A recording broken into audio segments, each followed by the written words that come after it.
And we're back now with Senator Barack Obama, who joins us from Chicago. Well, you just heard what Senator McCain said, Senator Obama. He said people who are opposed to this should come out and flat vote to cut off funding.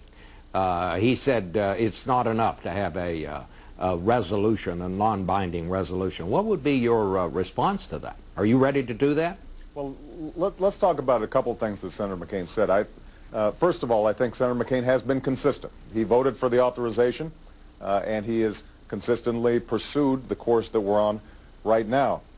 One of the things that I strongly disagree with Senator McCain, though, is this notion that we have future catastrophe to look forward to if we start phasing down troops. We are in the catastrophe that Senator McCain described right now. We've got bloodletting taking place. We see great influence of Iran in the region as a consequence of us moving forward. And so those of us who object to what I consider to be a disastrous policy on the part of the Bush administration have in fact put forward a different approach, one that, by the way, tracks what the Iraq Study Group talked about.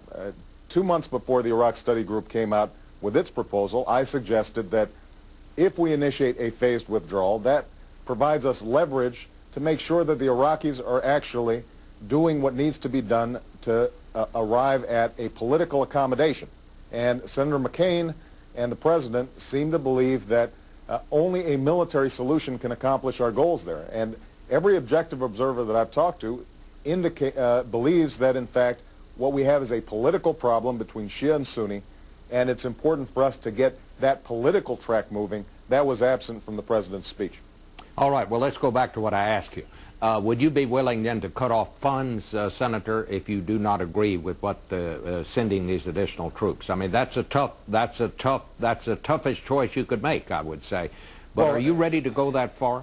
Well, I think this thing is going to proceed in steps. I think the resolution is going to come forward, and I think that will send a message that, in fact, there is great skepticism within Congress and certainly among the American people for this plan.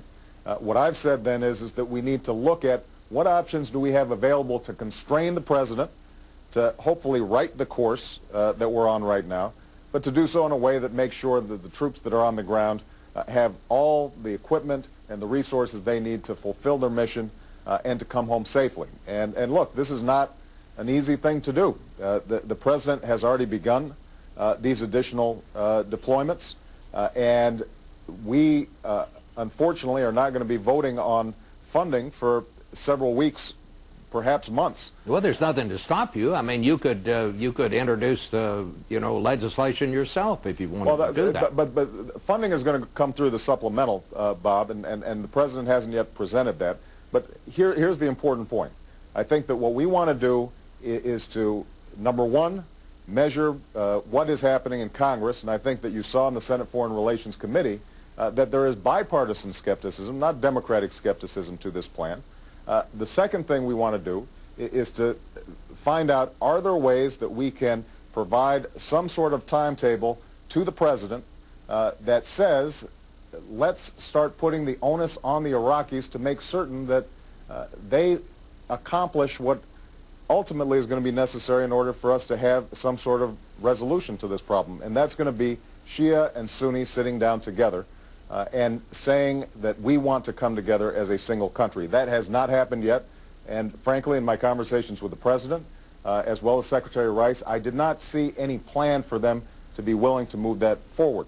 And so, hopefully, as we start seeing this debate move forward, we're going to see a little more flexibility on the part of the administration in terms of putting the pressure on the Iraqis.